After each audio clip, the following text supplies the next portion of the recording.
vamos falar agora um pouco sobre os ciclos de vida e a reprodução dos organismos, né?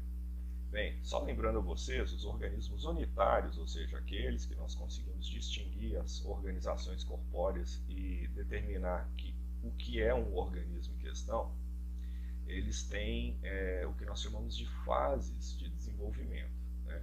As fases de desenvolvimento, elas iniciam-se a partir do nascimento.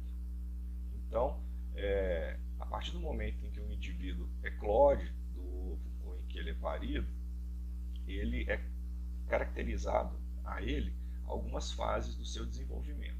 Então, essas fases aqui nós chamaremos de períodos. Existe o período pré-reprodutivo, que é aquele em que o indivíduo ele é juvenil, ele ainda não atingiu a sua capacidade reprodutiva. Esse período ele varia de espécie para espécie. Existem espécies em que o período pré-reprodutivo é muito curto e existem espécies em que o período reprodutivo é extenso. Essas estratégias aí nós vamos comentar um pouco mais à frente. Existe o período reprodutivo, que é aquele no qual ele já atingiu a sua maturidade reprodutiva.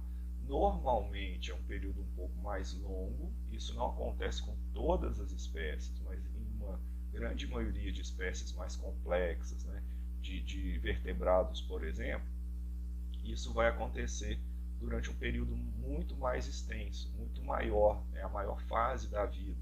Isso também acontecerá com espécies de plantas de vida perene, principalmente silvícolas, né?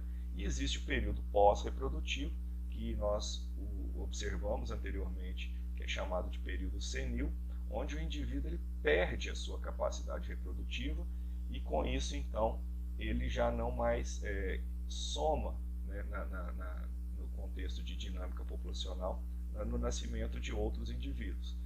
E posteriormente a isso então nós teremos a sua morte. Naturalmente os indivíduos não vivem muito em ambientes naturais quando perdem a sua capacidade reprodutiva. Então o período de vida pós-capacidade reprodutiva ele tende a ser também muito curto.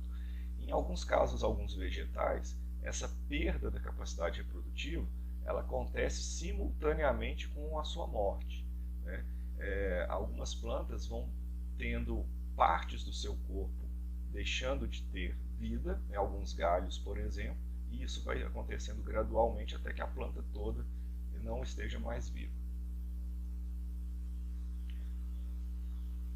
Já no que se refere aos ciclos de vida, nós podemos classificar os ciclos de vida das espécies em ciclos curtos, onde em um período curto de tempo o indivíduo nasce, se desenvolve, consegue se reproduzir, perde essa capacidade reprodutiva e morre.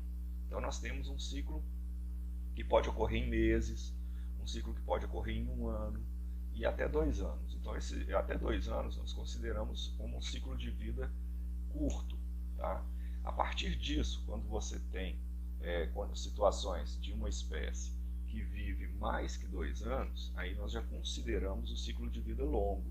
Aquelas fases, aquelas etapas de vida, elas têm assim, situações mais marcantes, você consegue percebê-las mais nitidamente, coisa que muitas das vezes pode não ser muito bem percebido, principalmente a fase senil, após reprodutivo, pode não acontecer em algumas espécies de ciclo curto. Elas podem morrer logo depois que reproduzem, sem ter passado por essa fase senil. Nos ciclos de vida curto, as espécies podem ter duas classificações. Elas podem ser classificadas como heteróparas, quando, por exemplo, plantas, né, germinam e nascem em razão de um processo sazonal. Você tem a planta, ela germina, ela nasce, ela deixa suas sementes e, obviamente, ela morre. No ano seguinte, em razão da sazonalidade, né, em razão da pluviosidade, por exemplo, no período de chuvas do ano seguinte, aquelas sementes deixadas no chão, elas germinarão e darão origem a uma nova população daquela planta. Apesar de ser comum em plantas, alguns animais têm essa exata característica, né? Existem peixes chamados de killifish, que são peixes encontrados em poças de água, em poças temporárias de água, que surgem obviamente durante o período de chuva, que tem um ciclo de vida curto, em que se desenvolvem, reproduzem, deixam os seus ovos enquanto se tem água na poça. A partir do momento que a água deixa de existir, esses ovos ficam abrigados, normalmente em fissuras, em orifícios que se tem nessas poças de água, e no ano seguinte, quando ela se reflora, quando ela se refaz, né, esses ovos eclodem, dando origem aí a uma nova população de peixes nessa poça. E ainda falando de plantas, nós temos as plantas classificadas como semélparas. Essas plantas, elas têm a sua reprodução baseada numa situação repentina, num evento de disponibilidade de recursos de forma repentina. Muitas espécies de deserto seguem essa linha. O que acontece? No deserto, nós não temos uma sazonalidade bem definida. Não se tem como você medir, né, os períodos com muita precisão de chuva em um deserto. As chuvas podem acontecer de forma muito espaçada. Pode chover em um determinado ano e ficar aí anos sem que se chova nesse deserto, né? O Atacama, por exemplo, tem regiões dele em que se tem décadas de escassez de água, né? De escassez hídrica. E mesmo assim, quando porventura vem a chover nessas localidades, repentinamente surgem plantas de sementes que foram deixadas ali há muito tempo. Então, as pteróparas são plantas e alguns animais que têm a sua reprodução baseada na sazonalidade. Elas vão, no caso das plantas, né, germinar quando se tem a chuva anualmente, respeitando os ciclos hídricos anuais. Isso, obviamente, como eu disse anteriormente, se aplica também a algumas espécies animais, dentre elas alguns peixes. Já as semélparas não. O propágulo, no caso a semente, vai ficar lá no solo durante um período que não somente um ano, um período que tem espaços aí muito maiores que um ano, e quando porventura vier a chover, em qualquer período que seja do ano que chova, elas vão se desenvolver.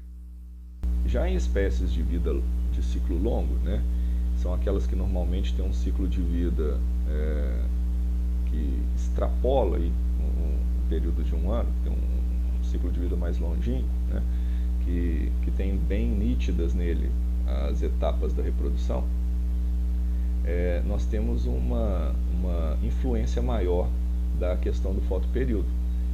Normalmente, algumas espécies elas têm a sua reprodução acontecendo quando uma somatória de condições ambientais, bióticas e abióticas, lhes são favoráveis para a reprodução. Como eu comentei já com vocês, algumas aves, por exemplo, elas só têm a postura de seus ovos uma vez no ano.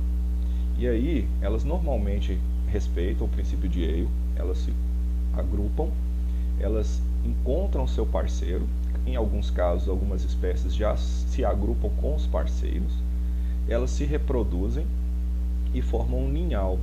Nesse ninhal, você terá várias nidificações de ninhos, vários casais, né, cuidando dos seus ovos. E eles só vão fazer isso quando os recursos do ambiente estiverem favoráveis.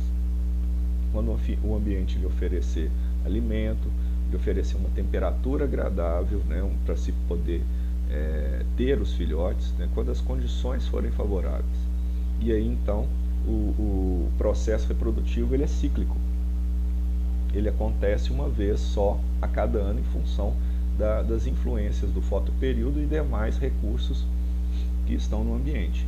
Existem outras espécies que têm o fotoperíodo como um estímulo reprodutivo. Durante alguns períodos do ano, ela tem uma reprodução mais intensa e durante outros períodos do ano ela deixa de reproduzir ou tem uma diminuição da sua reprodução, caso seja uma espécie de ciclo de reprodução contínuo, né, que formula propágulos continuamente, né. Existem vários mamíferos que são assim, né, os mamíferos domésticos mais comuns são assim, os cachorros, os gatos, os mamíferos domésticos de cuidado em fazenda, as vacas, os cavalos, são todos assim. O próprio ser humano é assim, o ciclo de vida dele é contínuo, né? Então pode se tem uma influência da sazonalidade do fotoperíodo nesse período, nessa capacidade reprodutiva também. Em regiões tropicais, a pluviosidade ela tem um importante papel na determinação do período reprodutivo.